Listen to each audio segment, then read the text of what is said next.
carnival does be sweet and jumpy when the bandmen appear. Everybody jumping away. They will jump and whine and call for more. Jumping up to the sweet tempo. All the while the officials making it. Trouble is the bandmen and the calypsonian. Scranting after carnival done.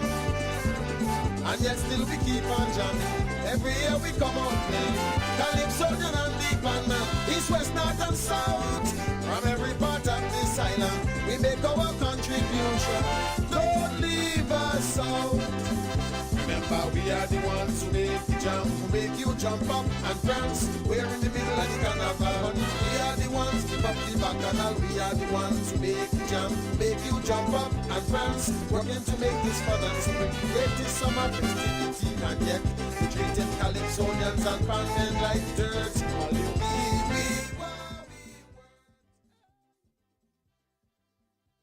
Good afternoon, ladies and gentlemen. We are the ones indeed.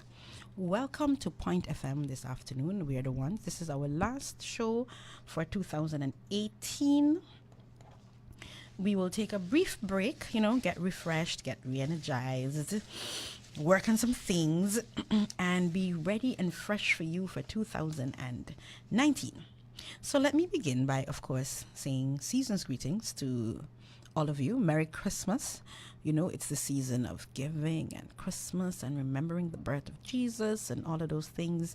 And I want to wish everyone all the best. Personally, I'm not a fan of Christmas. I'll be honest. I just have to give away too many things. And so I've checked out from Christmas. But that's just me.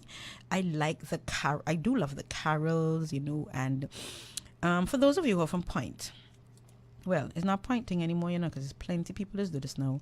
You would recall for many years, Raphael for Vic, up by Vic Rum Shop, they sell the salt ham, the original salt ham by the ounce. Raphael don't have no ham this year. Raphael, come tell me some story about he can boil a whole one and give me. Who wants a whole salt ham for them one? No, sir. Raphael, good afternoon on behalf of the people of Point and Villa and all the people that just come down the road to buy their salt ham by the ounce. We want our salt ham. Please, please. Hi, Monique. How are you?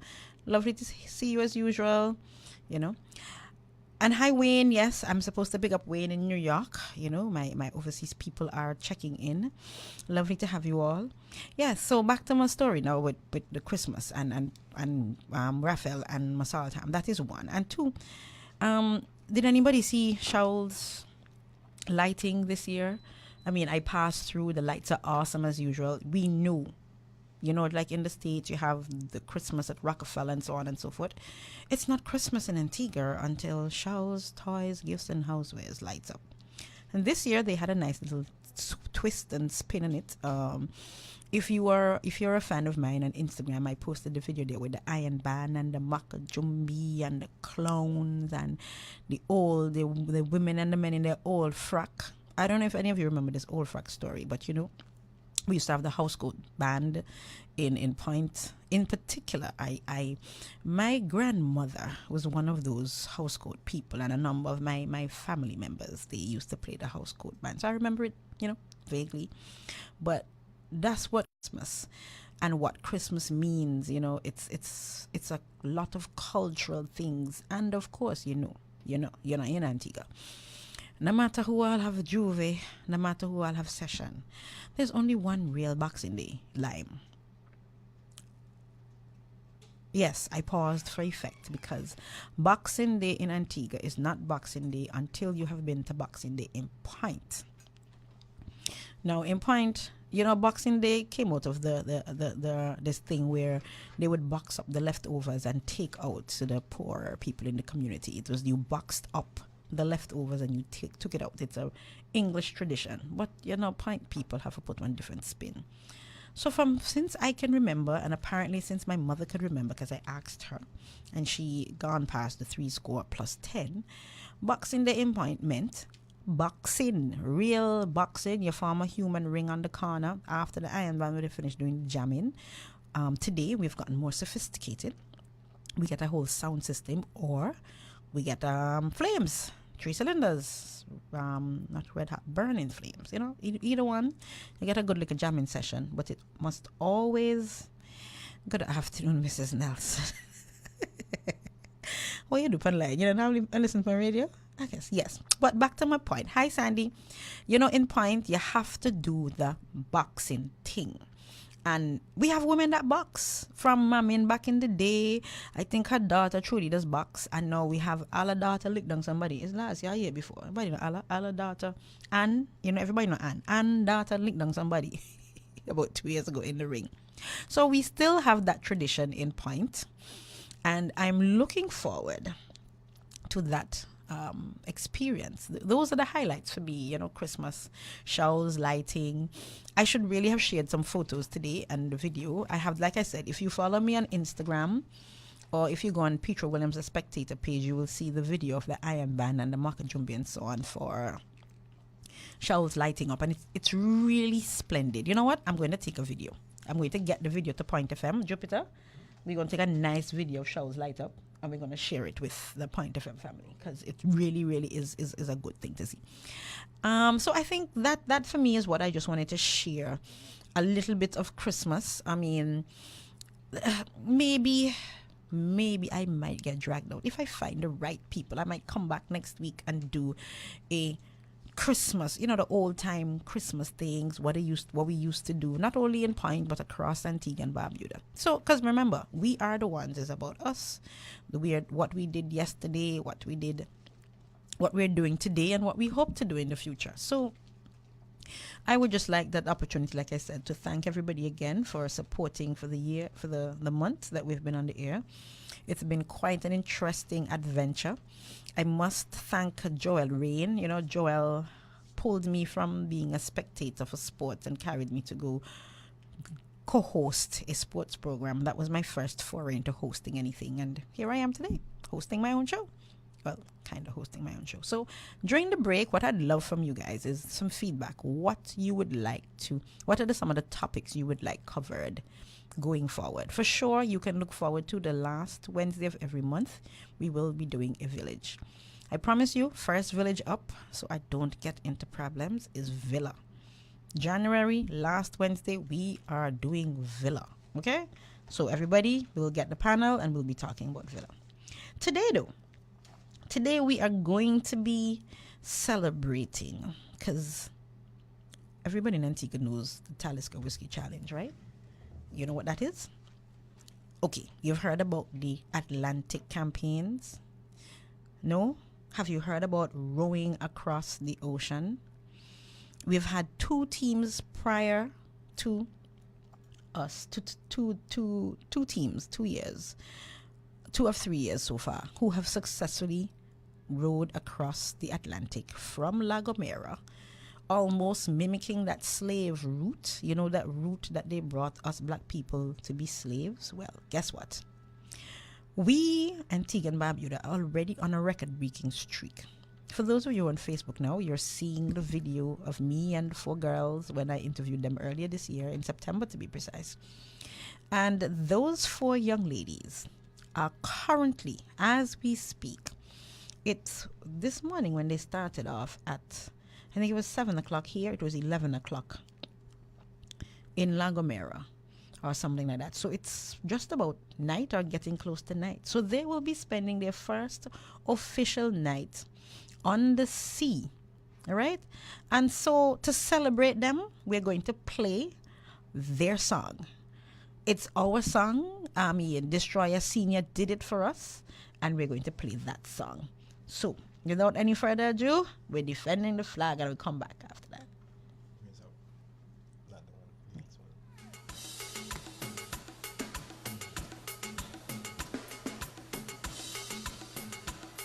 Antigua!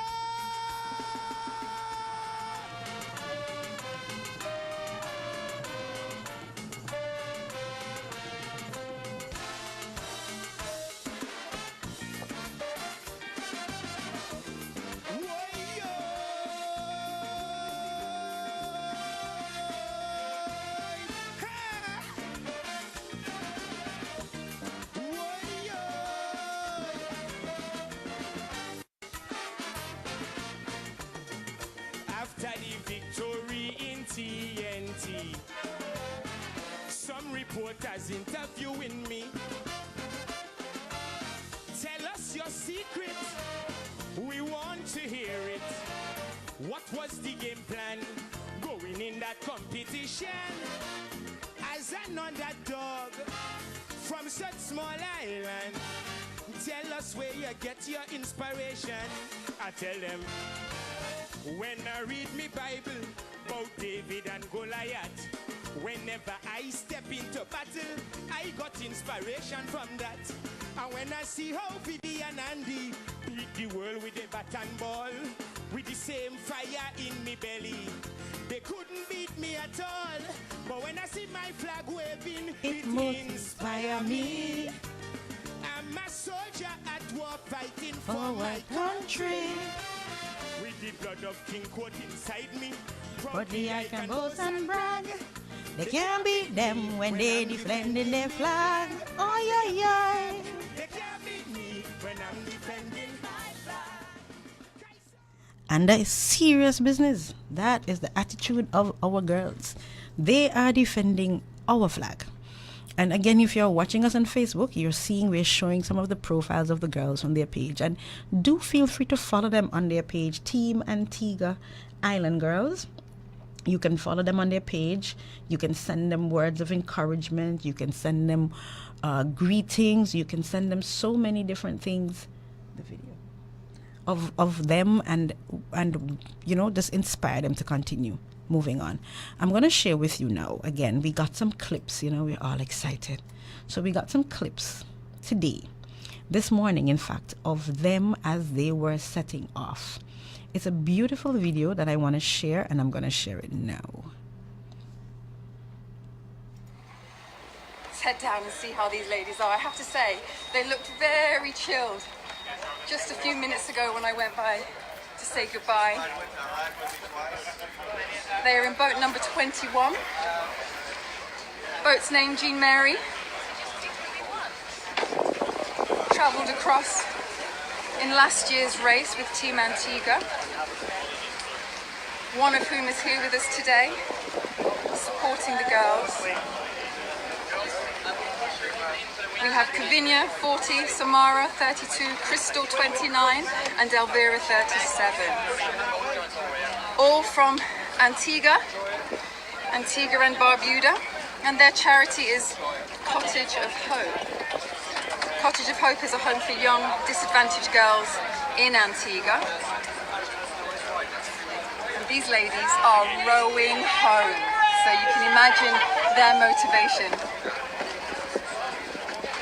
Samara is an experienced sailor, so fully knows about the ocean. And they want to make history as the first all-black female team to row the ocean and are in it to win it. And I know Antigua are all behind them.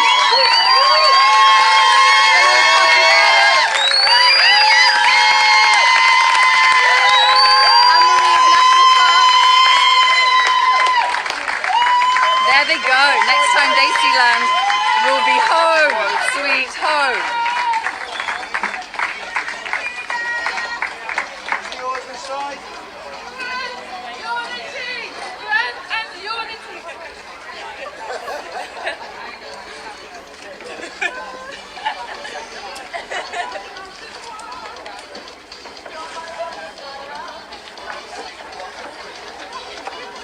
They are playing Burning Flames on board. I don't know if you can hear that.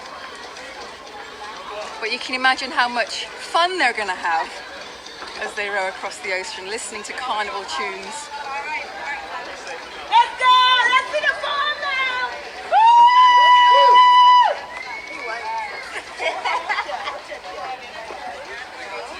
Let's go! Kavinia is wearing the Antiguan flag.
go and catch up with them, see how they're doing.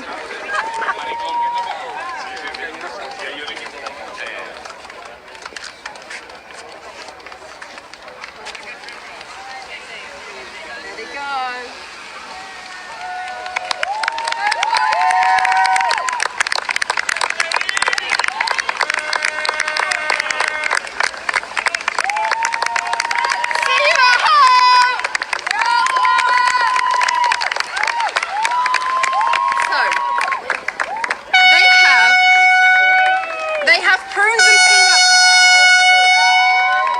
Prunes and peanut butter on board. They say that helps them to power them home. Awesome! Energy food for the ladies. Very good rhythm. Clearly lots of practice. Rowing in support of the Cottage of Hope, a home for young and disadvantaged girls in Antigua.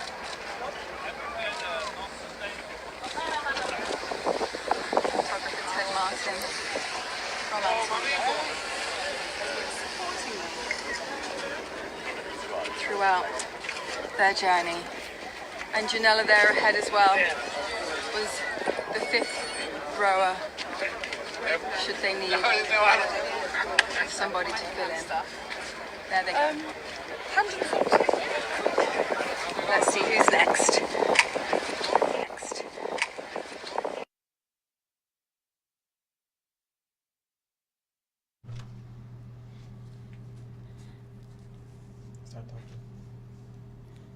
All right, ladies and gentlemen, and there you had it. That was the clip that has been making the rounds of our girls as they took off this morning from La Gomera, heading home. Just so you know, there is an app, for those of you who are listening, there's an app, YB Tracking, that you can follow the girls on as they head home. And just so you know, while we were watching that video, I checked in. And the rowers of Jean Mary are currently positioned at, I need my glasses. Oh, they're positioned at 12 standard time. No, the international time. I think that would have been about 2 hours ago here, our time. They are 27 degrees north, 17 degrees west. They are heading at 1.7 knots at 179 degrees, and they have 2,539.6 nautical miles to go. 2,539.6 nautical miles to go. They are currently 20th overall in all the teams, and they are 13th in the fours pairs. So we are going to be cheering our girls home, right? Why is that important? Because we have put on the sea the first all black team, period. And then it's the first black all female team. Little Antigua girl power doing it, and they are rowing themselves back home to us, sweet little island girls, sweet little island girls, set my soul on fire. Okay, I'm gonna leave the rest for Onion because clearly I can't do that. You know how it is. But I just want to share a few things with you about them. One, they're having a challenge, and the challenge is that each one of us Antiguans across the world, each one of us who want to support them, even if you're not from Antigua and Barbuda, and I said Antiguans just now, my apologies. Each one of us, Antiguan and Barbudan, who wants to support our team Antigua Island Girls, regardless of where you are, they are asking you to reach out with a challenge. Take on something that you would not normally do, or something you've always wanted to do, and do it. So, Mrs. Nelson, Nicole, honey, if you're still listening, I think you need to come back hiking with me. I'm giving you your challenge. But my challenge, which we will reveal today in studio, because it's a physical one, Well, at least I'm going to try the first one. I made them a promise I would do something. Well, no, they told me what I was going to do. And so I promised them that I would do it once they started their trip. And they have started. And so the first of my challenge will be done today in studio. But before we get to that, remember we had them in studio earlier this year. And I wanted to share just a little with you from them to remind you of what it took for them to get prepared for this trip and to get prepared for where they are today. And so I'm going to play a bit of that. And while that is playing, we will show some clips and some footage, from their Facebook page in the background just to get you up to speed on what's going on and where we are. And then when we're done with that, we'll play maybe about 20 minutes, maybe less. We will then go straight into my challenge. And then we are going to get some feedback from other persons who have done this before to get them online to share with us, what would be going through the minds of our Team Antigua Island girls now based on their experience, and just, to give us some feedback as to what we can expect for this trip. And so without any further ado, I want to my challenge would start after the 20th of this month. Monique, okay, Monique, I hear you. And I hope you'll share it with us. So without any further ado, I just want to share a bit of the last interview I did the only interview I did with Team Antigua Island girls until they come back. Because when they come back, we're going to have them here. All right, Jupiter, over to you. Yes, Team Antigua Island girls. As I said earlier, we have with us first our Team Antigua Island. turn off the mic. And you know what that means, right? Some mad people are going to try to row across the ocean. Not they going to try. They are going to be very successful. We have with us for now, Samaria. I said it right the first time? Samara, yes. Okay, Samara Emmanuel. Yes. Samara wave so that they know which one is Samara. There you go, ladies and gentlemen. And along with her, we have... Let's head down and see how these ladies are. I have to say, they looked very chill. Same one? Yes. And we have Crystal clashing. So, ladies, first of all, before we start to talk Team Antigua Island girls, I want each of you to give me a background. So, Samara, we start with you. Tell us a little about yourself. Yes, Samara Emmanuel, born and bred Antiguan girl, parents Michael Perry and Moira Emmanuel. I've been sailing for a little while now. I'm a certified yacht master and boat master, so I drive power boats and sailboats, do a lot of racing, and I work at Jimmy Bay right now on the ferry. Yeah, notice it's dead air, right? Yacht master and boat master. So that means show you swim too. So you're everything sea. You fish? Yes, You ever gone fishing? I love fishing. I love eat fish. Almost every weekend I try to get a little fishing in with my boys. I can come. Yes. Let me explain. If I come, I going throw out the line. I going catch the fish. I don't take the fish off the line. I only eat the fish when it don't cook. Well, that's not fishing. What do you You mean? have to catch your own fish, clean your own fish. Today is not about me, but when I was growing up, some stories about when I go camping. So I couldn't eat fish when I was at camp because I wouldn't do all those clean your own fish. No. And when you said your boys, how many boys? 2 boys. 2 boys? 16 and soon to be 10. And how do they feel about this new adventure for mommy? Well, the big one, he's in his teenager mode, so he doesn't really Couldn't care less. care about that. Yeah. The little one, he has told me he wants to do it sometime in the future. He's excited. He wants to know why I can't take him with me Children. and how long am I going to be gone for. Very But, important. Yeah, he's excited about it. That's good. You haven't shown them any of the big waves and when it gets rough and so on. No?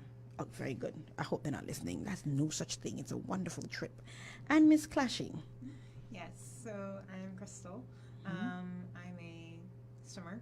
That's my background in Antigua. I've represented Antigua in swimming since I was 8 years old. Oh, I was going to say since she was a baby, but...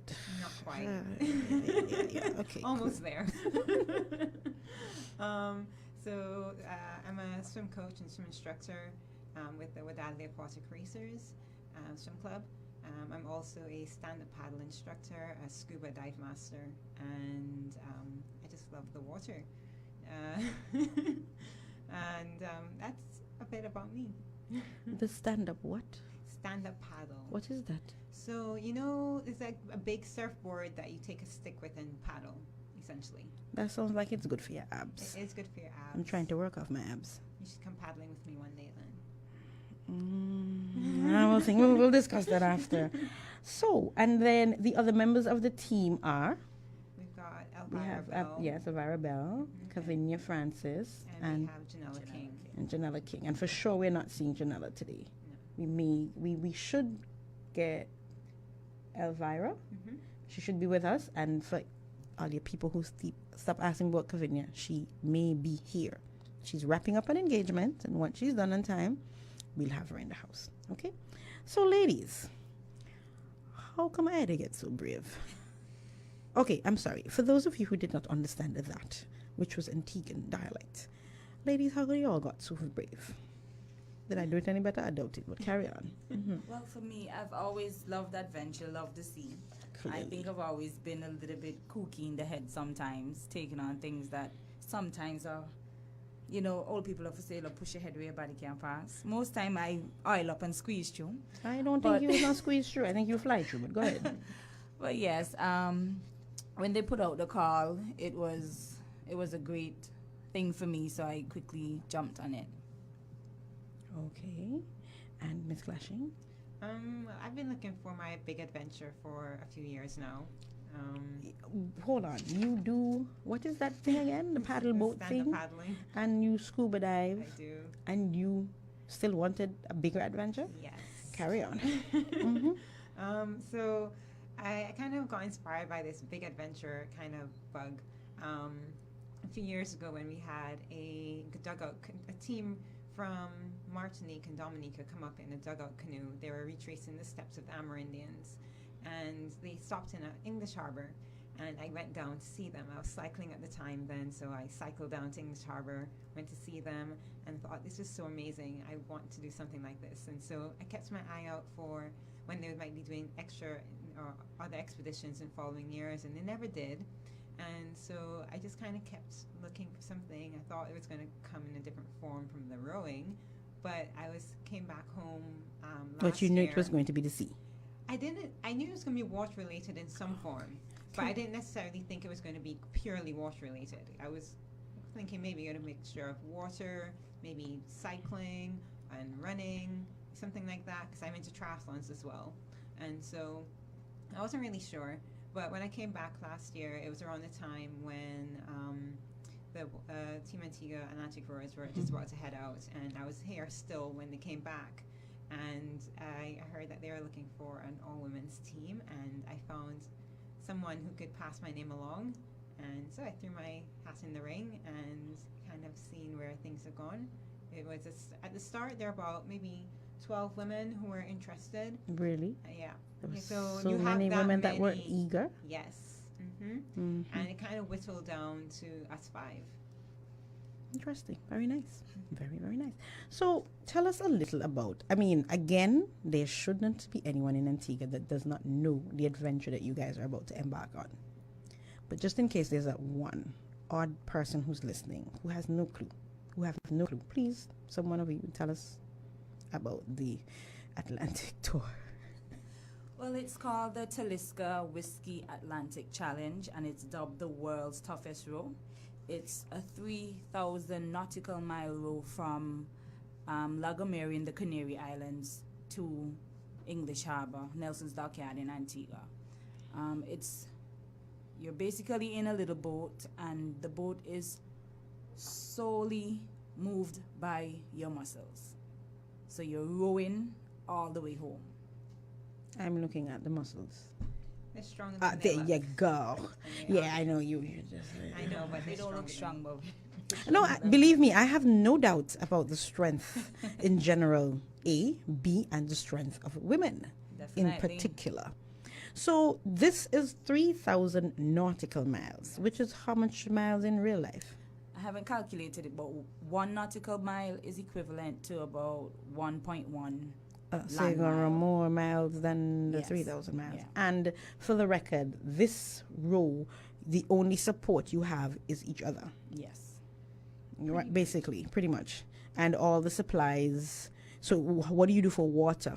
Because we know we need water to live. So where's the water? And we know you can't drink the sea. Well, I don't think you can drink the seawater. You're not supposed to. So what are you going to do for water and food and those kind of things on this 3,000 row? So we have a desalinator, a water maker on board. It's a little boat. Yes. It's a little thing. We also have a little pump that pumps water. That pumps water from the sea, and it brings out desalinated water. Okay. It doesn't taste very good, and so you have to add electrolytes to it. So we have electrolytes on board to add some minerals and flavor to the water. So that's how the water situation goes. We also have backup water as well that we have to have in case of emergencies as well. Oh, okay. And then with food, we have dehydrated food that we eat. And so with that, you put in water into the packet and you let it sit for 2 hours, and then you can eat it. That's one type of food we have. We could also, if we wanted to, we could boil water and heat and put it in. But hold on, boil? So now this is where we are not going to necessarily boil water that often. We have these little things called jet boils. They're like camper kettles in a sense, camping kettles. And they come with gas canisters, and you just use a lighter and fire it up. Now, of course, you have to visualize us being in the middle of the Atlantic, going up and down these huge waves and trying to boil water. So I can see that being a bit of a disaster. So we have chosen, instead of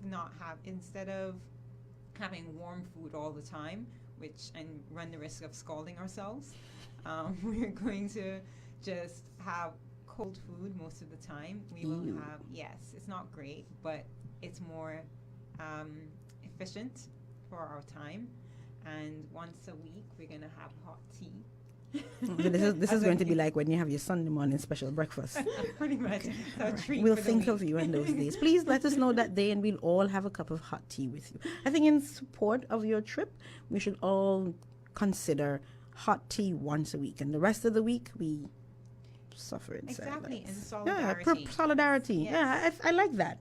The hot tea challenge. Yes. We're having a few different challenges around that. A lot of people have been Push-up pledging to do challenges. Yeah.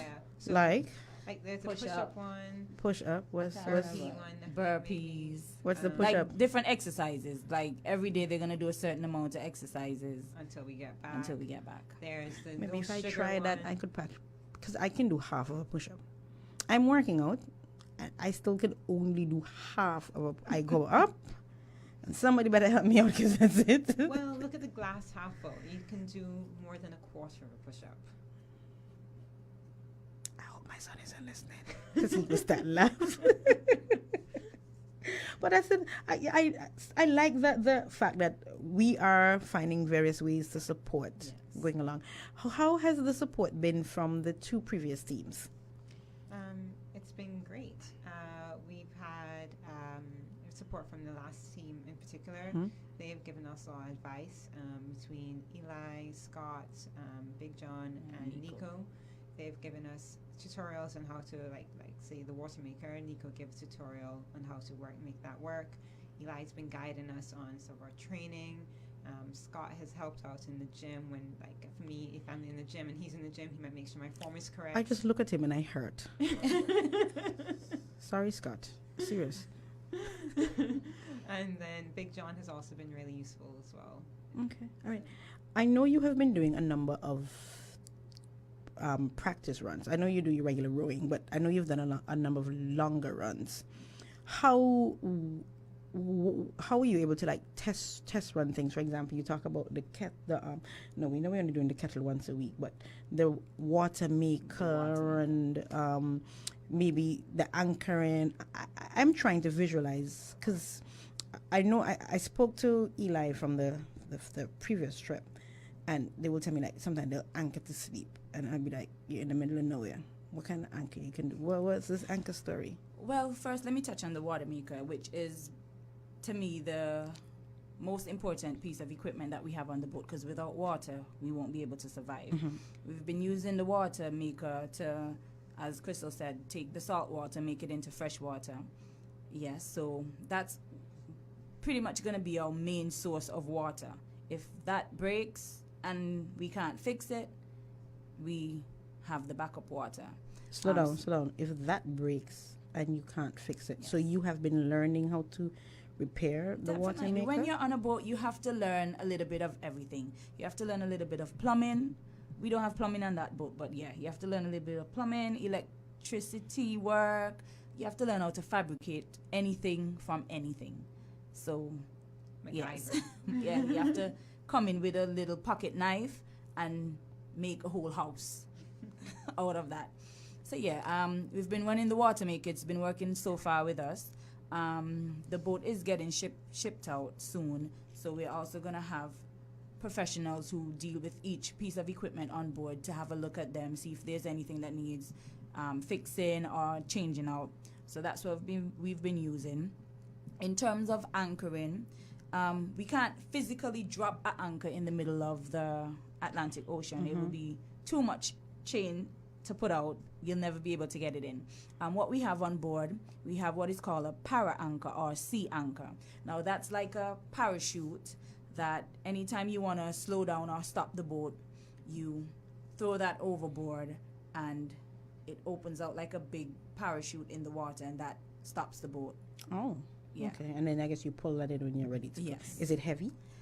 Not that heavy. No, it's not heavy. So this is some kind of technological aerodynamic thing that stops the boat. I don't know how it works. It's just that it fills up with water. Fills up with water, So Oh, this- oh, so okay, that's okay, what right, kind okay, of- okay, okay, all right, got it. Physically, I know clearly you would have had to be doing the rowing, and you would be in the gym, but what else have you guys been doing in terms of getting ready to go? You want to take that, Yeah, Crystal? I'll take that. So we're doing a few things. So you mentioned the gym. We're in the gym 6 days a week. Yes.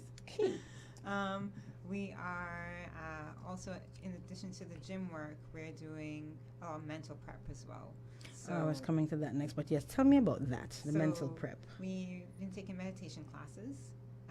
We also have a therapist as well, a group therapist. So we go through conflict resolution. things like Nobody that. throw nobody overboard. Exactly. So, and that's been insightful to kind of know what our personality types are and how we will gel with each other through different types of scenarios. Hello. And so that's been in addition to our physical training. And of course, we've been doing longer rows at different intervals. So our first long row was to St. Kitts. We did that in about 14 to 16, 14 hours. Yeah, 14 hours. And then we've done the around the island trip, which took us about 3.5 days to do. And since then, we wanted to do a St. Martin trip, but because we are trying to ship the boat out and meet certain deadlines, we've not been able to do that one. So what has the weather been like in the long rows? Well, the weather, the St. Kitts trip that we did, we had lovely weather, clear skies, a good bit of wind behind us. Everything was just in our favor, so we were able to push through and get there in less time that it will normally take to get there. We've been out, we've had a few squalls, but I don't know if we're lucky, but they've just passed on by. I think the first rain that we encountered was this weekend, and then when we did the overnight anchor, we had rain, but we weren't really rowing. We were just on anchor, just getting a feel. That was early on, getting a feel of how the boat rocks in the waves and stuff like that. All right. So, ladies and gentlemen, we are having a wonderful day. We are joined by two more ladies. We have Kavinia, all kind of people are asked for you. Me and if you know them know you. Me not understand. But she, okay? Nobody else send me a message. Good afternoon. Welcome, Kavinia. Thank you. And we have Elvira. Yes, hi, Elvira. Okay, we two will share mic. So, Kavinia, you first. What we want you to do is to just tell us a bit about you, what you do outside of this most interesting adventure. Okay, so my name, Kavinia Francis. I am a certified personal trainer and also a bar manager at the Island Beehive Party Stand. Okay, I need to stay away from you.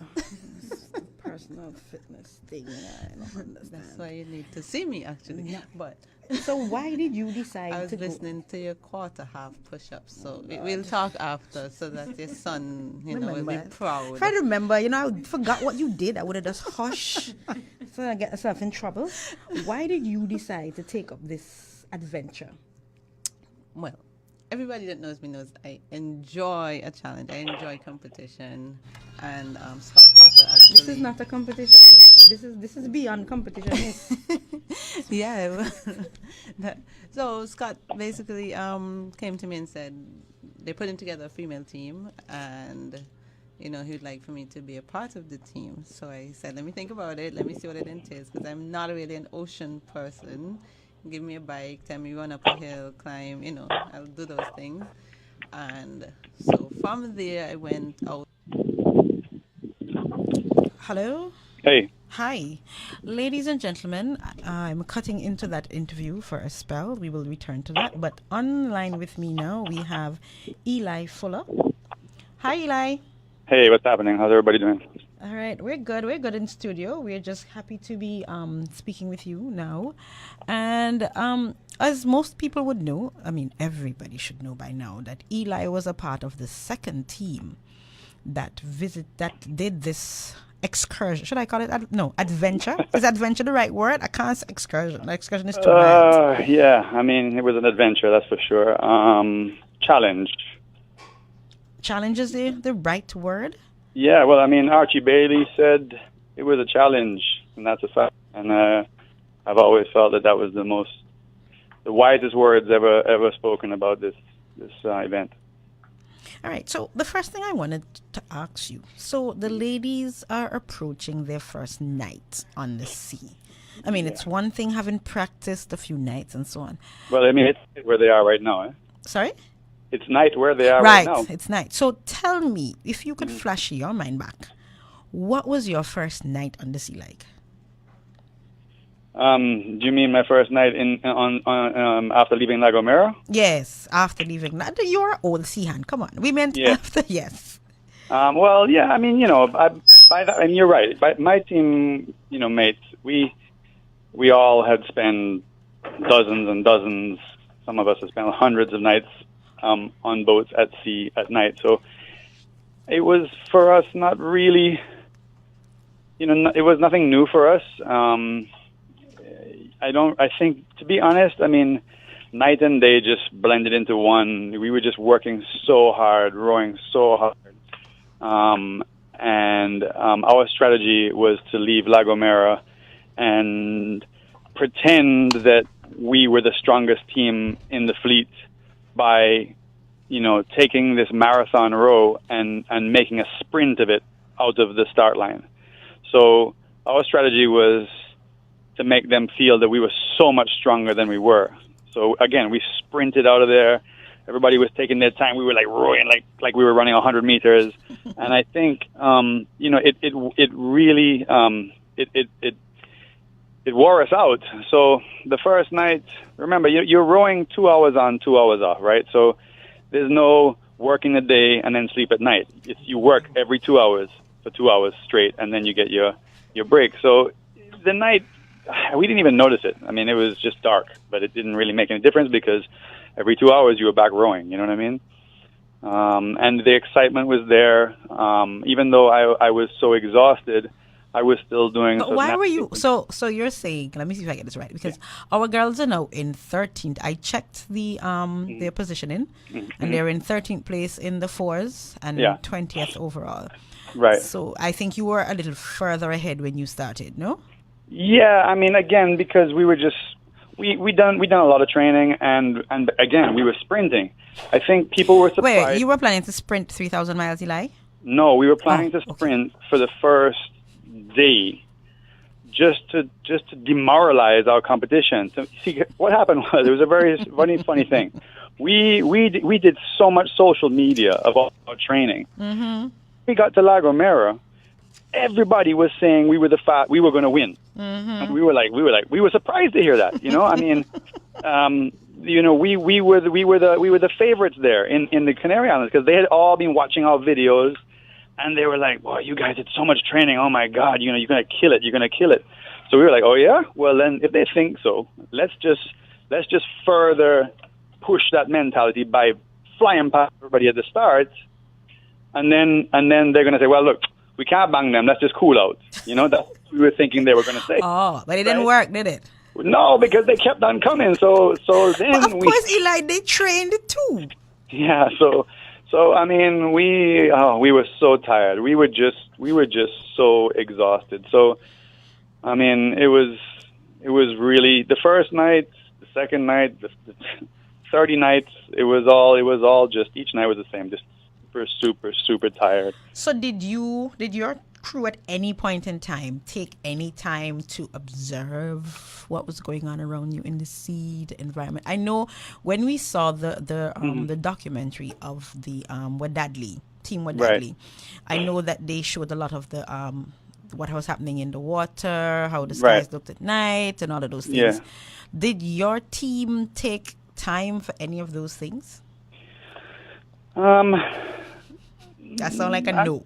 Yeah, I mean, if you're in the lead, then you're always worried about being in second place. Okay. If you're in second place, you're always thinking that maybe you could be in first place. Catch up.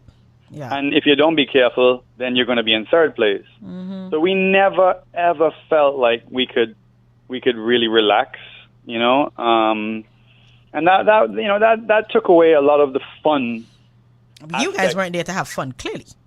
No, I mean, we did have some fun, but to be honest, looking back at it, I mean, I'm sure we wouldn't have done it much different than we did it, but it would have been nice to. I mean, we had whales around our boat. Mm-hmm. It would have been nice to say, "Look, fellas, let's just go swimming with these whales. Let's go and put on a mask and snorkel and go and hang out with these minke whales." But there was none of that. It was like, row as hard as you can. I mean, we stopped to clean the bottom of the boat a few times, and but that was necessary. That wasn't because you wanted to. I mean, that was because you wanted to relax. That was part of keeping the boat moving. Yeah, efficiently. No, we didn't really relax. So, if you had, supposing you had to do it all over again, would you? By the way, would you do it again? No, I personally wouldn't do it again. Maybe Scott would do it again. Scott might do it as a solo one of these years. You never know. But I won't do it again.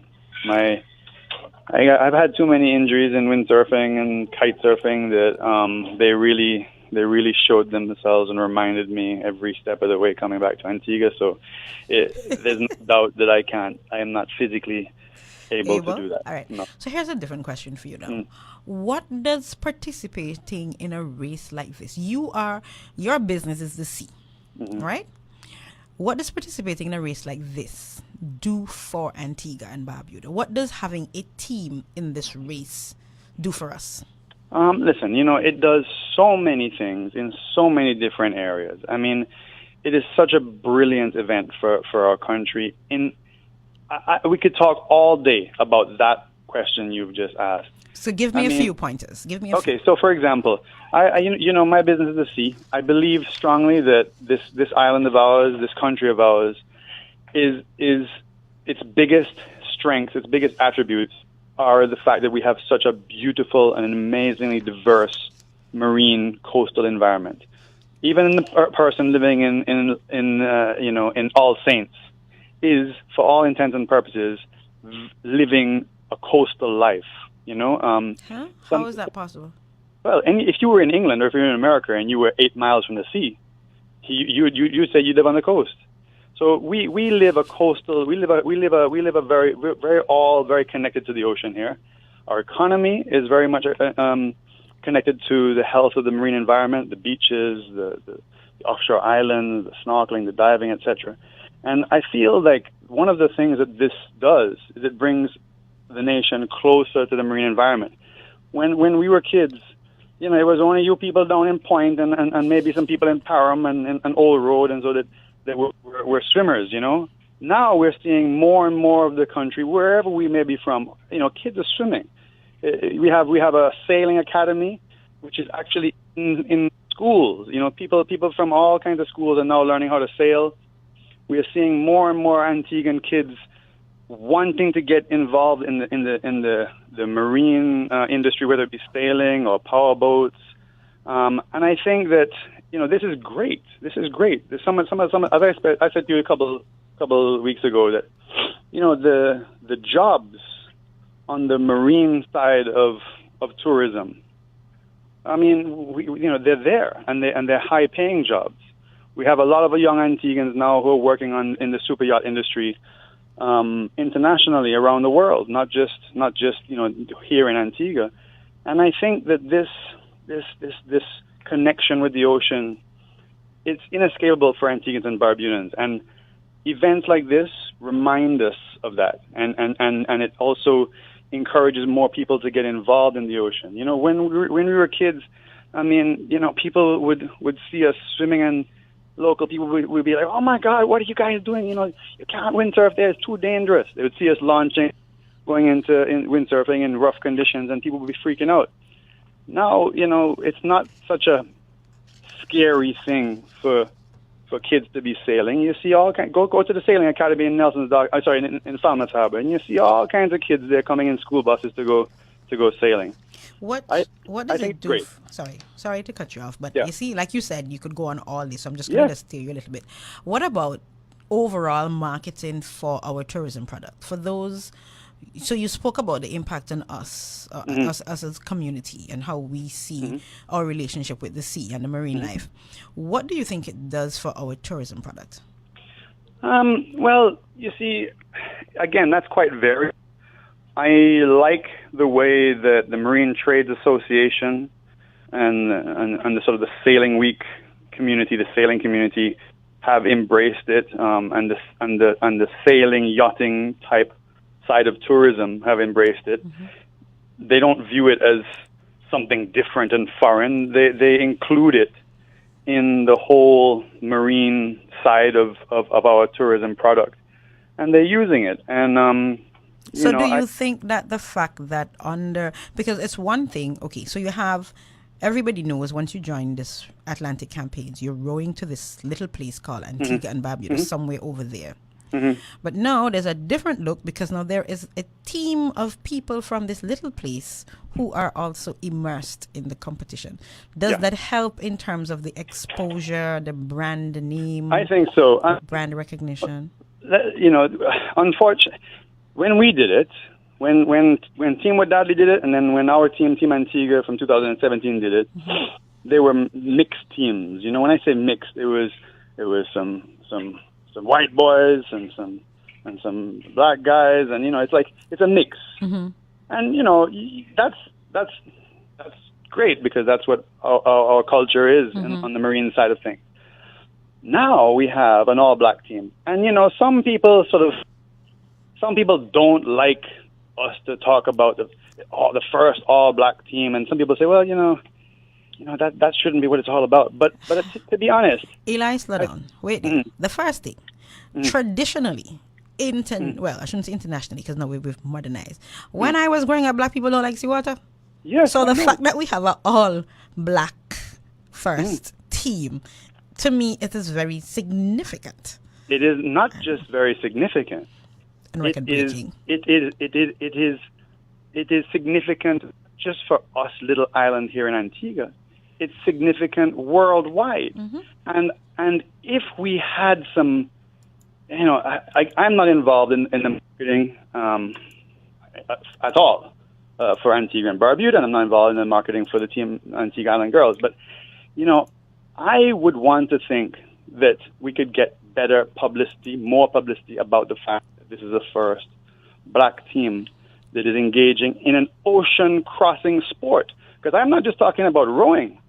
I mean, look, you know how many international ocean crossing yacht races there are? There's many of them. Volvo Ocean Race, the Ark.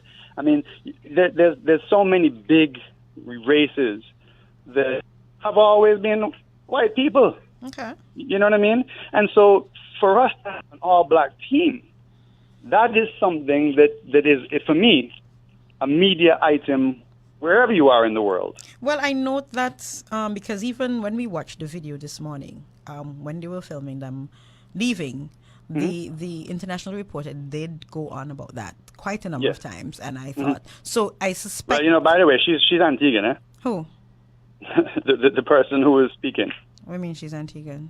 Antiguan should be. Where's she come from? Who's she? His Mystery. father is Antiguan. Mystery. And she works up in La Gomera? No, she works. Oh, that's in the Antigua. girl who. Sorry, the lady who's on ABS. No, Charlotte Drew.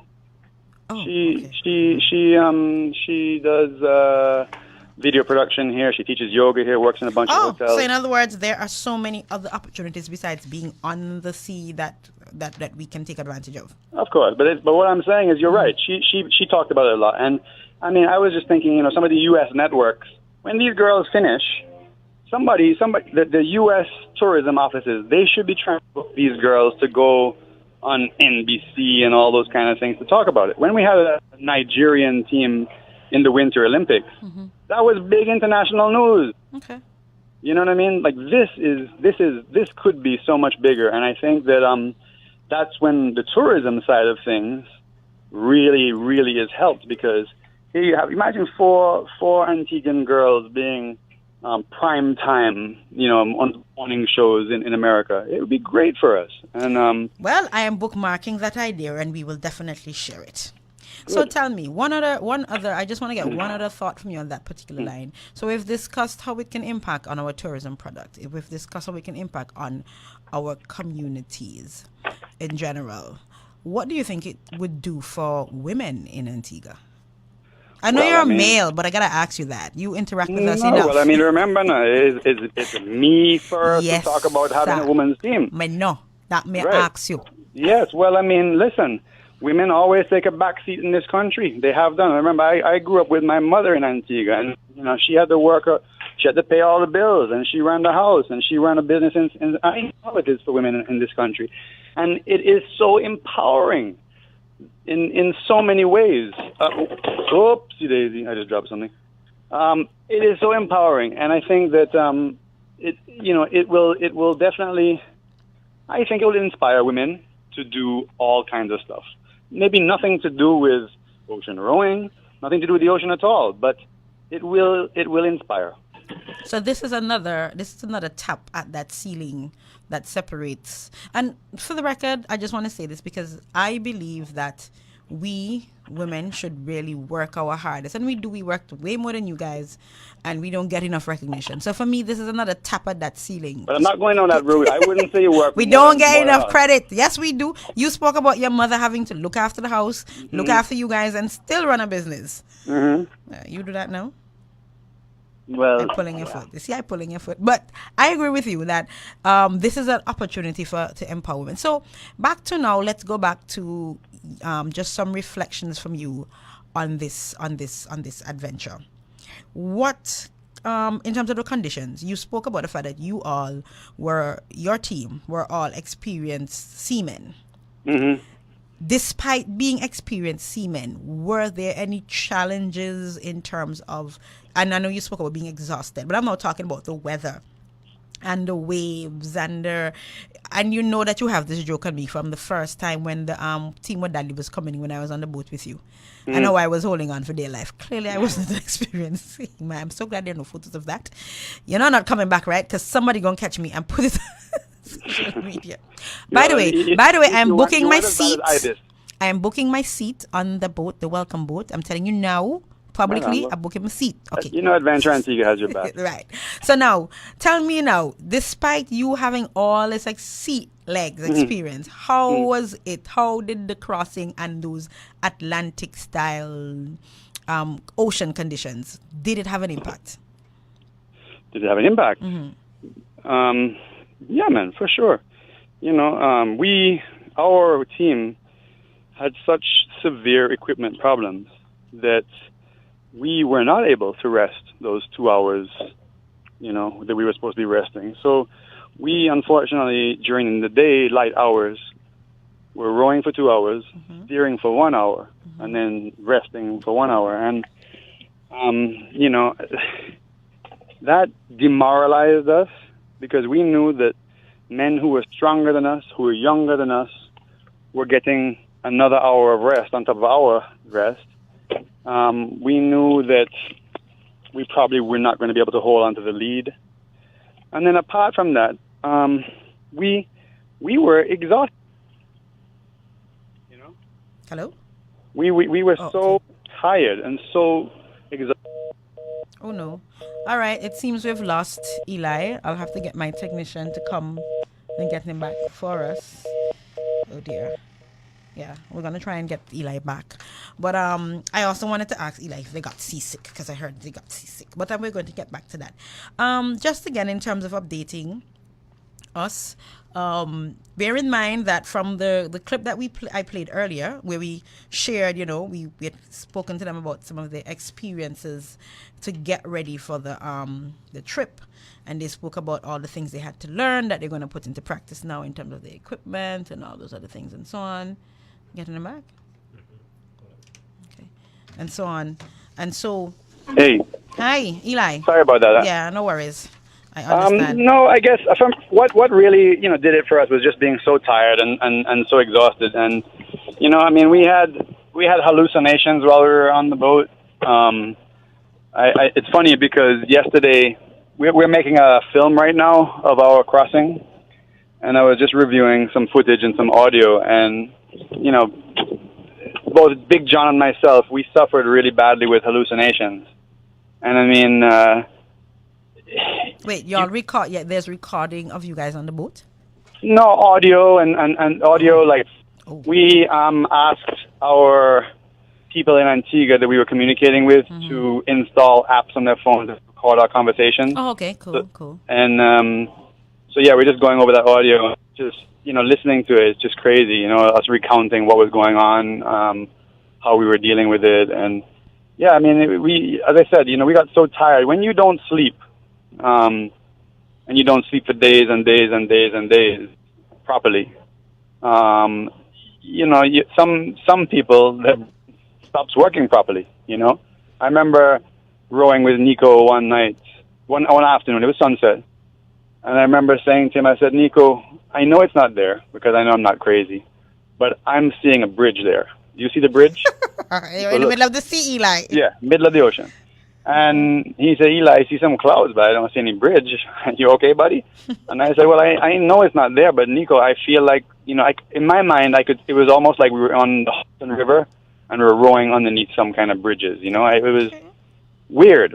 And, Big John was get up and start talking to somebody who wasn't there, explaining him where to be on the boat and where not to sit, and having this big, long conversation with him, and then finally realized that he's talking to the side of the boat. Okay, so was this, and you're saying this is because of tiredness? Yes. Okay, did you guys get any seasickness like early up in the race, or your sea legs were so good that you did not get that? Yeah, it was amazing.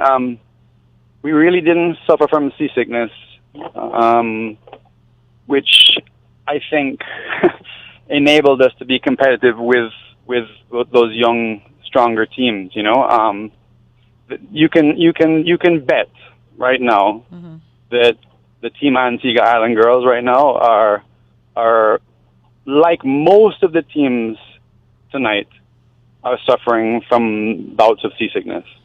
It's well, once it's everybody together, I don't mind, because I don't want. It won't be everybody. It won't be everybody, because there's some lucky people out there who naturally don't get seasick, and then there'll be people there who have done a lot of training in rough water and have gotten used to it, because it is something you get used to, and that's something also that I must tell you. So even if our team right now, some of the team is being seasick, they'll get used to it. In a day or two, they won't be seasick anymore. Okay. But yeah, I know for a fact that during the training that we did, that was a problem for 4 out of the 5 girls. Well, hopefully, since that initial training period, they would have been able to work on that, so it's not as bad. I hope so. Let us. One last thing I wanted just for you to share with us. I mean, you guys did it for a cause, and the team before you did it for a cause, and our girls are doing it for a cause. Right. How important is that component of the entire experience? It's a great question. if you asked me if I would do it again, and I said no. If I knew then what I know now, then I would have said, look, to hell with raising money for a charity. I would have not done it. I would have just said, well, or I would have said, you know what? But isn't that part of the experience that you raise money for a cause? You're supposed to. It's part of the rules. You're supposed to. So what I would do is I would raise money for a charity that I don't really care much about. So I would, or maybe don't know much about. So I would say, look. So I would say, let's just raise money for the Red Cross. I don't really know much. No, I'm going to tell you, we should, because it was very smart for these girls to raise money for Cottage of Hope, because at the end of it, they'll cut a check to the Cottage of Hope, and that'll be that. Unfortunately, with our team, we are still, after all this time, still trying to be involved with. But aren't you supposed to just cut a check for somebody, like, I don't know, national park, somebody, for them to execute what you were supposed to be raising the funds for? If it was that easy, then yes, we would. But unfortunately, it's not that easy. And remind us what you raised funds for? We raised money for marine conservation. So, for example, as you know, we spent some money in Barbuda for a mangrove restoration project, and that is still in its very, very, very early stages of development. We also raise money for national parks, a project in the national parks to help create a marine park in that area. So you see what your problem is, Eli? You took on the adventure and decided to just go power it out. Got your equipment impacted, and so you had an extremely challenging role. You came second overall, right? That's right. Good. And then not only that, you compounded it by raising funds for another challenging initiative, which clearly you are going to be involved for the long haul. So, Eli, you like those kind of adventures. So it's basically go back to Raw again. Or take up a different one. No. If somebody could take that weight off of my shoulders right now, it'd be great. So tell me, would you encourage people in Antigua and Barbuda and across the world to support our girls in their cause? Absolutely. What would you tell us? Well, I think it's good for us, not just for the girls. It's good for us. To rally around the girls, our country's representative in this race. I saw somebody today say that I saw on Facebook. I don't know who the person is. She said, "I'm only 50% Antiguan, but I feel 5,000% Antiguan right now." You know what I mean? And that is so true. Like you watch those girls come out of that harbor there, and you're watching the app to see where they're going, and it's just pure Antigua and Barbuda power running through your veins. You feel such great pride to be from this country here, and like when they come into Nelson's dockyard, it's not just them coming into the dockyard; it's us coming into the dockyard. You know what I mean? Yep. And so it's not just running around them. Yes, we want to send them messages and support them, and we want their family members to tell them that we're all here supporting them, but it's a bigger picture than just them, and it was bigger than just us. You know what I mean? And the next team, it's going to be bigger than them too. It's about country pride. It's about being the best we can be. It's about showing big countries a little tiny speck can do great things. It's about all that. Okay. All right, Eli. So one thing I gotta say before you go is remember now, Team Antigua Atlantic Rose Incorporated supplied the boats for Team Antigua Island Girls. And when they get back in the dockyard, we take the boat, we polish it up, and we provide it for the next team. We still do not have a team. Now, you have many teams that are training. The people have just gone. No. Let me tell you something. You have teams that are training for 3 years. You know how many? Slow down, Eli. Let's go back. So, give me the name of the not-for-profit company that owns the boats for this initiative. Team Antigua Atlantic Rowers Incorporated. Right. And we have a Facebook page, as you know, Team Antigua. And we're ready for the other team to start training. There were a bunch of 2009 teams there in La Gomera watching the start today. What? Why would they go up there to watch the start? What do you mean? Why would they go back there? To You get know how much- motivation? No, you know how much intel they get. You know how much they learn about the boat. Oh, okay. That's what I'm saying. So boats are training. Their team's training for years. So how many boats do we have now? One or two? We have one boat, and I mean, the training. People can start training. If we had a team, I'd have them training in the gym all now. Okay, so you're saying that now with Team Antigua Island Girls off and rowing, Yes. running off and rowing, Yes. it is time to get. Okay, so you spoke Island Girls into being. What kind of team would you like to see next? I mean, I was thinking we've had a world record team that we're the oldest 4-man team to cross the ocean. Right. We had a record-breaking team in us that were made up of Smash the record. For mostly young people. I would say me and Scott didn't really meet the young thing, but I mean we were fairly young comparison to Uncle Nick. Okay. But then we have a girls team, and I thought, well, maybe next we should have a kids team, because I mean there's a bunch of, remember there's an 18-year-old rowing this year. There's last year I think there was an 18-year-old by himself. Madness. Yeah, and I mean I don't see why we can't have a youth team from Antigua. But I mean there's also the alternative. There's another alternative. We could have a solo from Antigua or a pairs from Antigua. It doesn't have to be a 4-man team. But if we get a solo or pairs, then we'll definitely have to get a new boat. We can, yes, and that's the point. And we could then, No, that's not a thing. I think if we start early enough, we can probably work it all out. So you're speaking it into being. Team Antigua Island Girls are on the move, and they're rowing across the ocean. Yeah? Yes.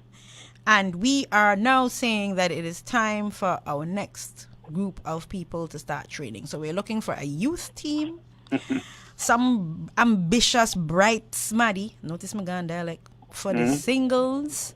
And we could potentially have a pairs team. So we are gonna, while we cheer Team Antigua on, those of you who know the kind of people that would want to take on this adventure, start whispering in their ears. Start whispering in their ears. That's it.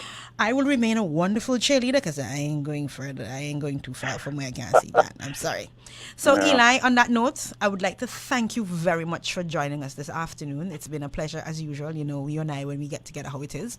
Yes. And any final words for the family members of Team Antigua Island Girls? Yes. One thing that the family members got to remember: these girls are going to be exhausted. They're going to be shattered, more tired than you can possibly imagine.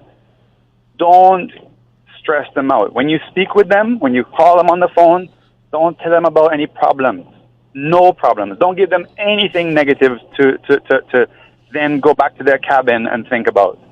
Anytime you speak with them, it's got to be 100% positivity and nothing. Don't tell them somebody died or somebody broke up or the business is not doing well. Don't tell them anything negative. You can tell them somebody got married? Or that might be negative too. As long as there was no knuckle involved, yeah, man.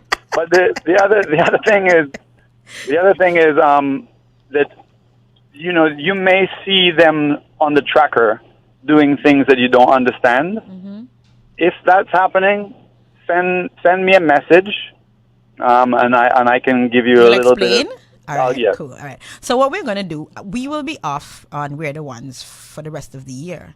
But We're the Ones could quietly be on somewhere else. And we can have a chat from time to time and update our listening audience and just post it on the page. Absolutely. So, Eli, on that note, I would like to thank you very much. I mean, you have been with this project from day one with is your uncle? Yep. Well, no, I actually wasn't. I wasn't with the team with Daddy. No. No, I know you weren't with them, but in terms of keeping us up to date and yes, letting us know what's I going ran the on, Facebook page. right? Yes. You were there from day one, and then you then undertook the adventure yourself, and then you started the support of this current team, and I'm sure you will be keeping us up to date as to how things are going. Yeah, yes? man. All right. So I want to thank you very much for joining us, and we look forward to updates from you. All right. Take care. Thank you. All right. Bye-bye. Okay. So, ladies and gentlemen, there you have it. We had Eli Fuller, who did the same adventure crossing last year. and he was able to share a few words with us. Now, just a couple of things I want to point out and remind us of. Again, I'm going back to the challenge, because in that conversation that I was replaying from when we spoke, they spoke about their challenge, and one of the things they mentioned two things. One could be a hot tea challenge. So in solidarity with our rowers, we will be having hot tea once a week. I wonder if we should pick the same day. So if you're in with me, you just need to let me know, message me and let me know, and we're going to pick a day.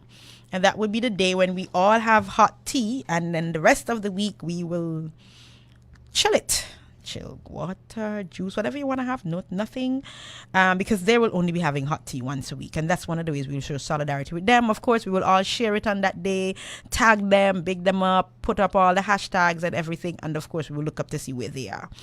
As I said earlier, they are now 20th overall and 13th in the category that they're participating in, which is the fours. The name of the boat, in case you don't know, it's the Jean Mary, and they are raising funds for the Cottage of Hope.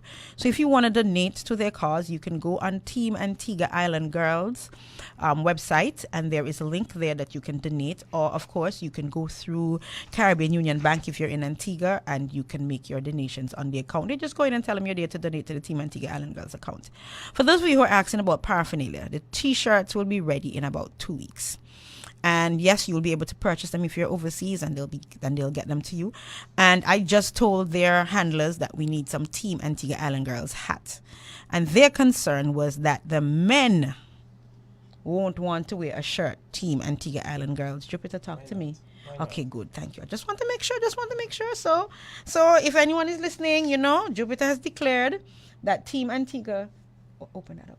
Team Antigua Island Girls will wear the men will be wearing the Team Antigua Island Girls hat. Now, I told you earlier that I am going to be participating in this challenge. Yes. So, my first, what is the word to use? My first attempt at the challenge, I'm going to attempt it, but I'm also going to do it live, right here in studio. Yes. So, while I go and prep, I'm not going to practice in advance. I haven't practiced in advance.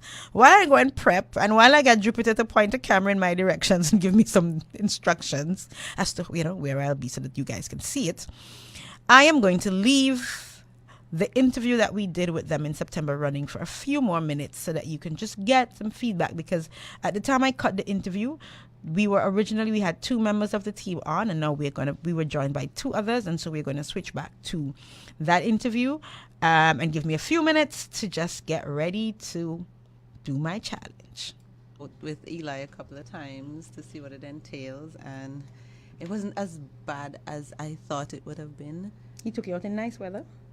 Well, they said we've been lucky that, to have this beautiful Antiguan weather, and every time we decide to go out, the weather has been cooperative.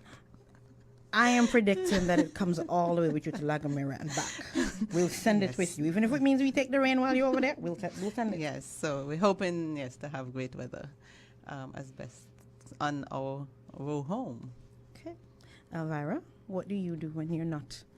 Good afternoon. I'm Elvira Bell. I'm a flight dispatcher at LIAT. Besides that, I love participating or supporting different sporting activities around the island. As in actively or spectator? Or spectating? Both, a little of both. Kavinia's thrown me in some races we never trained for and that kind of thing. Oh, you're her friend? Apparently. That seems to be, so that is your major shortcoming here. That's why I need your number, Petra. Let me call you. Oh, we have a race, 1 mile. Let me make this clear. I don't think you heard. It could be a walk. You didn't hear this part of my discourse. My favorite sport is spectating.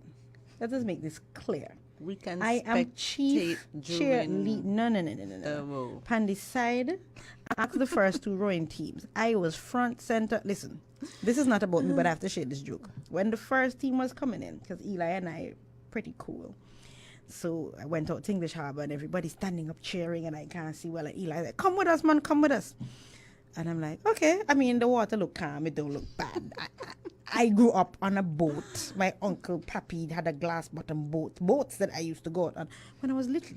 when I had no fear. I have been on, at, what do you call them? Them circumnav and little excursion things, party boat, that kind of things. And Eli put me on this boat and head out. And the boat go up in the air straight and come down, and I swear I drop it out this boat. I'm telling y'all this because clearly y'all have done this before and you guys are quite comfortable with this. No. So Petra Williams, on ladies, let it be made clear. Me will be your chief cheerleader from the time you hit Lagamera coming back. I'm going to be taking the tea challenge only. Mikkel, stay away from me. I'm taking the tea challenge. But I think what you all are doing is absolutely splendid. We've been in the record books for the first one. We went into the Guinness Book of World Record with the oldest team. I'm not sure. Eli and them did pretty well in terms of the pace. And so now, ladies, we've had the Chinese people them last year, Chinese girls. We must put them into oblivion. This is all I'm asking. That is all I'm asking. Nothing major. That is our goal. That's the goal. So, you said you did some overnight rounds. Yes. Kavanya, how I know one thing I know, I've done some night boat trips. And when it's night, I swear I don't know west from north, from south, from... The only thing I know is that I'm in the water. How was the night row? Since you're the non-water, the two of you are the non-water people, I'll ask you. Leave the water people for a second. For me, that's my first bout of seasickness was actually on our first night row to St. Kitts, where the waters were a little rougher and the scent out that side for whatever reason was horrible. So a combination. It's called Rich. Now carry on. Oh, I'm sorry. Rich. So a combination of the rough seas going out, the rich scent, and apparently based on after speaking to some experienced boaters, losing sight of the horizon causes the brain to try to understand what's happening. So that was when I experienced my first bout of seasickness. So you have to lean over the boat and then throw up, then continue rowing because we still had a job to complete. So you have to throw up and row? You throw up, then row. Oh, okay. Okay, cool. Yeah, you lean over and then you continue rowing. So besides the seasickness, we didn't really have any major issues because we did continue to row. We did see the beautiful bioluminescent sea creatures going by. Oh, nice. I think that was the highlight of that first night row for me. And since then, my tolerance for night queasiness has significantly reduced. It has not completely subsided, but at least I'm not really throwing up now. I still get nauseous, but it's been better. And that's what they tell me, just go out more at night and eventually you start to adapt to the new no horizon environment. Christopher Columbus, not on you guys. Elvira, as the closest to me in former spectator, how has all this training been and how has it impacted on your regular activities? For me, training is not a problem. I'll make the sacrifice whenever I have to. Even with the job and stuff like that, my co-workers and supervisors have been very kind. They facilitated me, allowed me to switch when it's needed. It's the least we can do if you're going to hang a half mad. Besides that, if I work a morning shift, whether I'm tired or not, I get the gym in, and then I sleep and do it all over again. Or if we're working in the evening, I do it in the morning. It makes time for rows and that type of thing. So I get it in. I'm fatigued at times, but I'm doing what I have to do to get it done. How is the eating pattern? Because I notice everybody's still slender. Yeah, everybody's still, okay. Everybody mostly slender. Yes, because they have nominated me. If anything happens, I'm the first one they're going to eat. Oh, so that's why they're keeping you plump. No. There'll be no eating of anybody on this trip, okay? It's only, hear me now like an expert. It's only 3,000 miles. Exactly. So many people have done it. And we are now looking for record-breaking speeds. So I Yes. mean, by the time they get really, really hungry, they should be seeing us on the horizon. And speaking of the first person they'll eat, you have the fishing experience. So all you need to do is catch. You're walking with your fishing line, and so right. Okay, I think they're not hearing over. So if you probably put it in a second. Sorry about that. I'm telling them that I am Tammy. If you've watched the movie Adrift, Yes, yes, yes. Tammy was the one that went and get the fish and tried to feed the imaginary dead boyfriend. So you guys have practiced. Like I know, for example, in previous rows, when they come back, you've heard them talk about having to come out and clean under the boat, and things not going so well. I know Crystal spoke about the fact that you're now getting a mental counseling and so on. Yeah. Are you all at the point where you all start finishing each other's sentences? Yeah. No. Not yet. Apparently. No, we like that. We have individuality. It Of keeps course. it keeps it Keeps it more real? yeah, and more entertaining. Yes.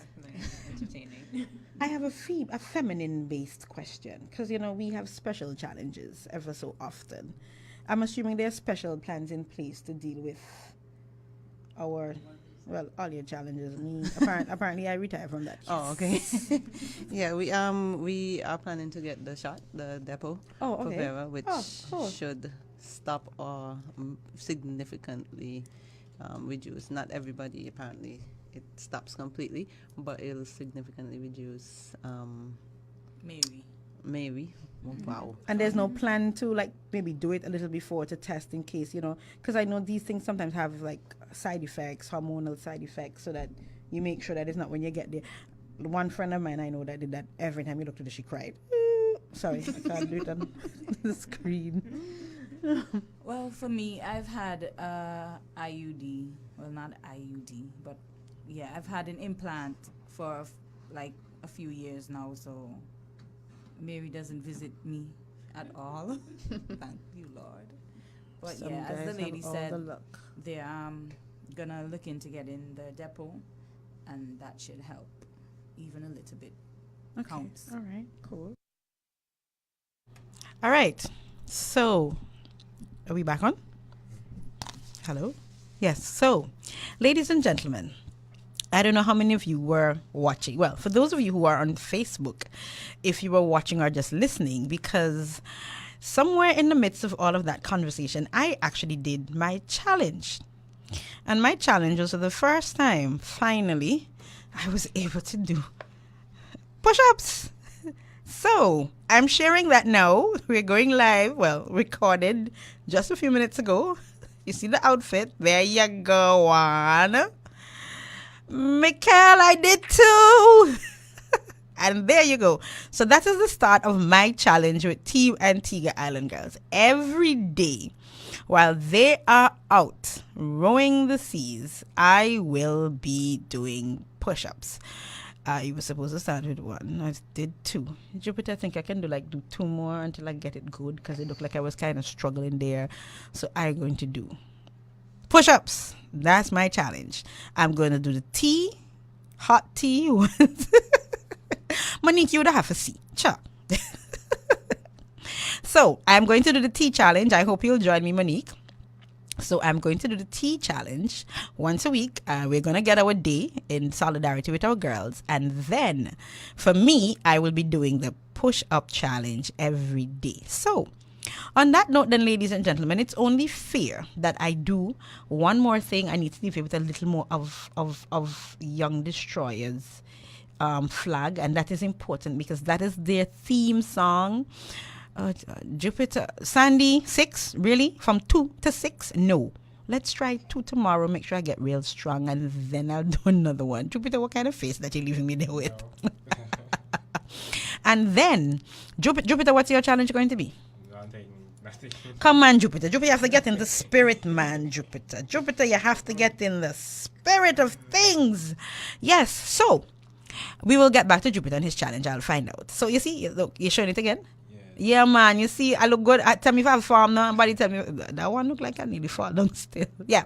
So, I'm going to leave you with just a little bit. I'm not, I'm going to let the interview play out, ladies and gentlemen, because I think it has good information that would help us, to keep us, that we can keep in mind while they're on the sea.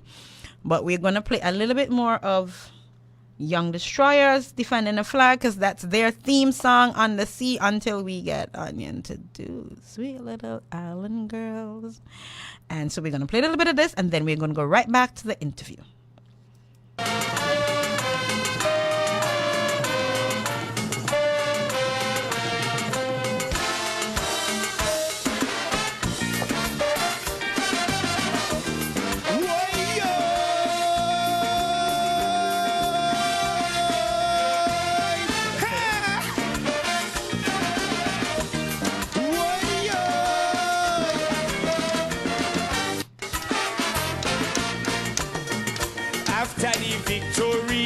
TNT. Some reporters interviewing me.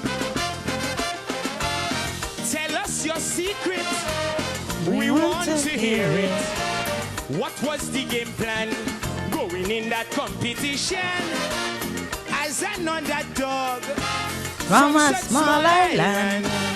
Tell us where you get your inspiration. I tell them. When I read me Bible about David and Goliath, whenever I step into battle, I got inspiration from that. And when I see how Vivian and Andy beat the world with a bat and ball, with the same fire in me belly, they couldn't beat me at all. But when I see my flag waving, it would inspire me. I'm a soldier at war fighting for my country. With the blood of King Court inside me, proudly I can boast and brag. They can't beat me when I'm defending my flag. No, no, no. They can't beat me when I'm defending my flag. Kaiso!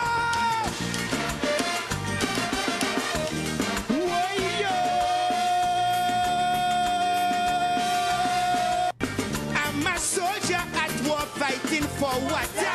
The world get to realize that we large with pride and ambition, although very small in size. But when I see my flag waving, it motivates me.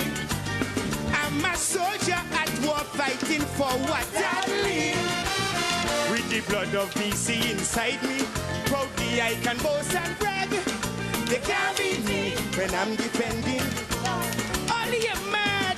They can't beat me when I'm defending my flag. Talented people, we produce a lot.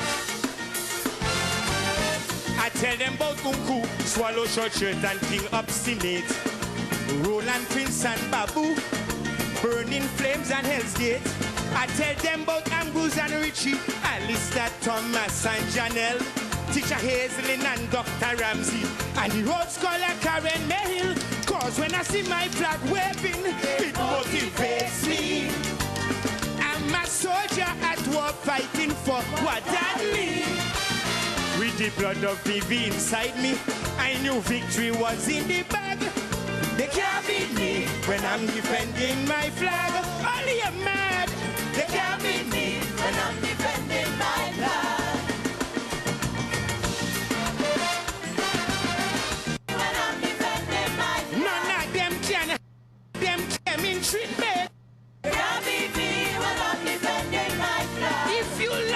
Country. Can't beat me when I'm defending my flag. Wave your flag and sing with me. Can't beat me when I'm defending my flag. The new king of Wadadley. Can't beat me when I'm defending my flag. None of them can handle me. Can't beat me when I'm defending my flag. They must be crazy. Can't beat me when I'm defending my flag. Oh, can't beat me when I'm defending my flag. If you love Brandon Christian, can't beat me when I'm defending my flag. And let me see you wave your hand. Can't beat me when I'm defending my flag. Right now we is number one. Can't beat me when I'm defending my flag. I love you, I love you. Can't beat me when I'm defending my flag. Antigua Destroy, I love you. Can't beat me when I'm defending my flag. Touch you.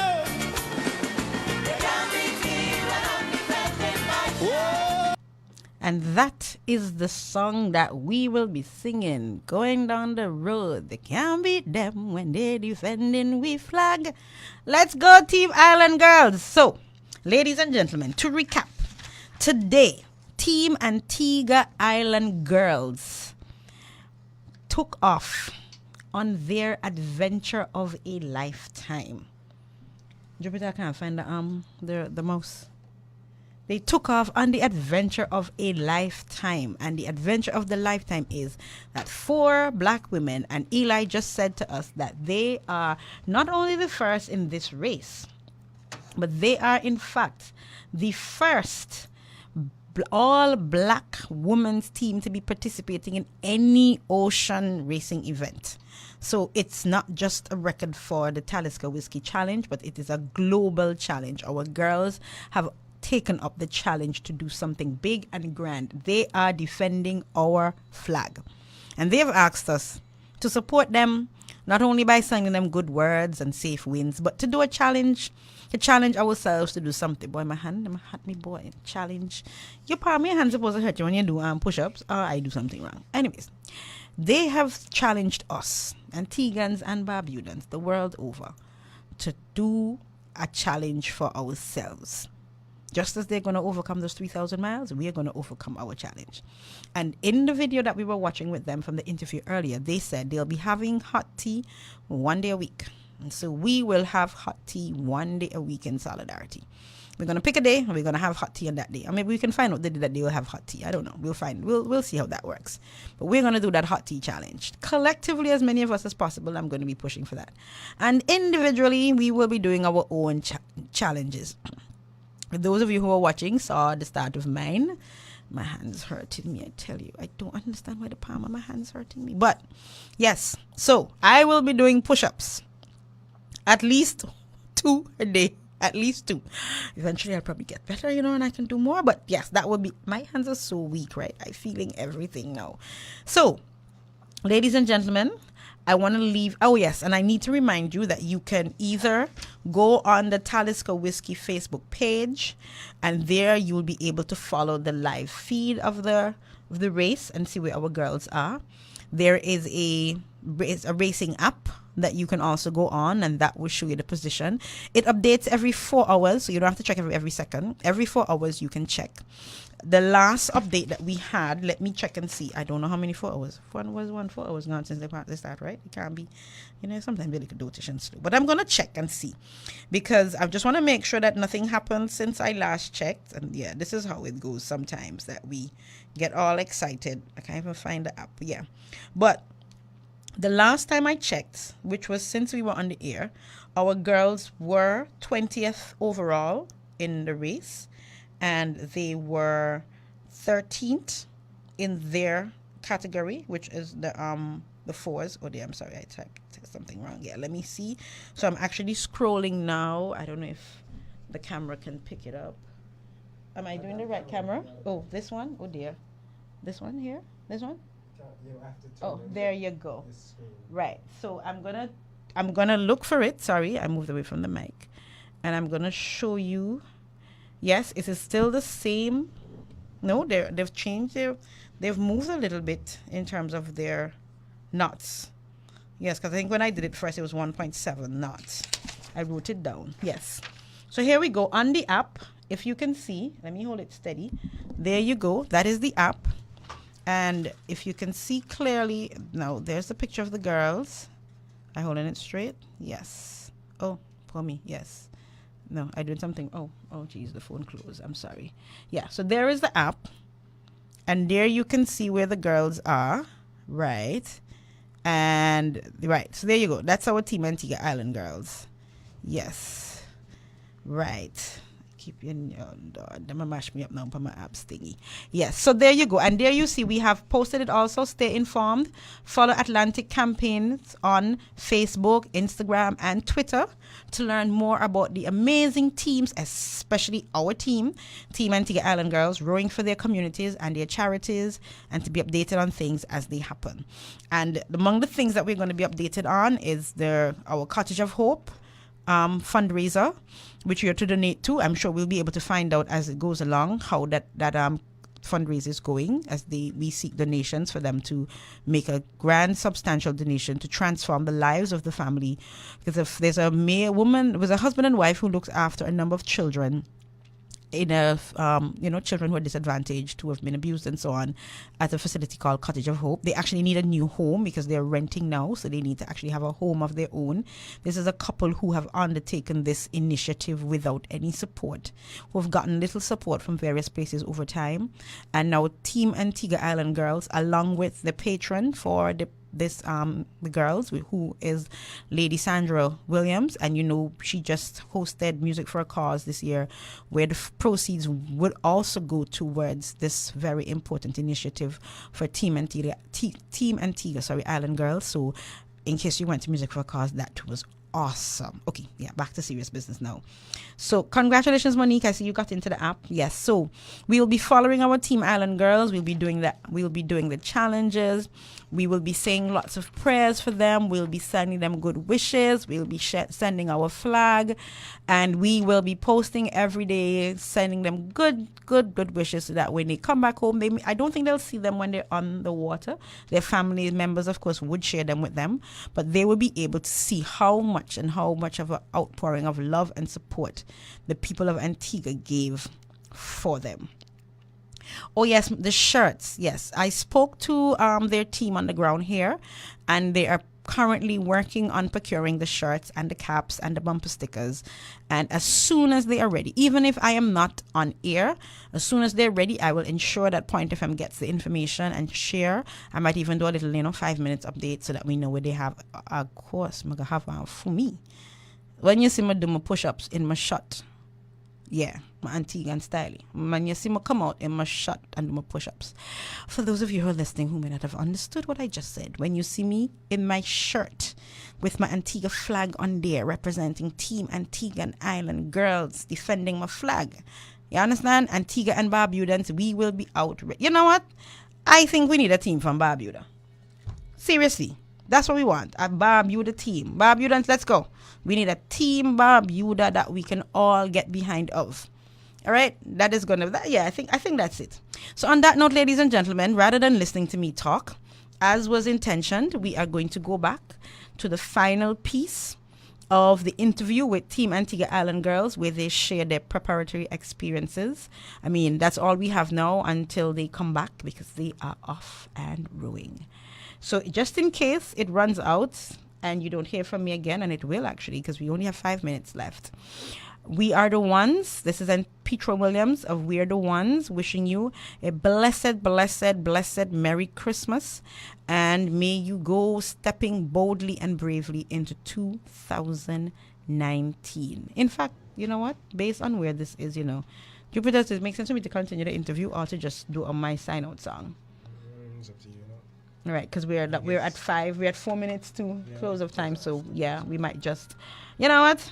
Let's close out with We're the Ones. We go for King Short at We're the Ones, wishing you a blessed Christmas and a most prosperous, loving, healthy, everything that is great and positive 2019. We're the Ones, signing out.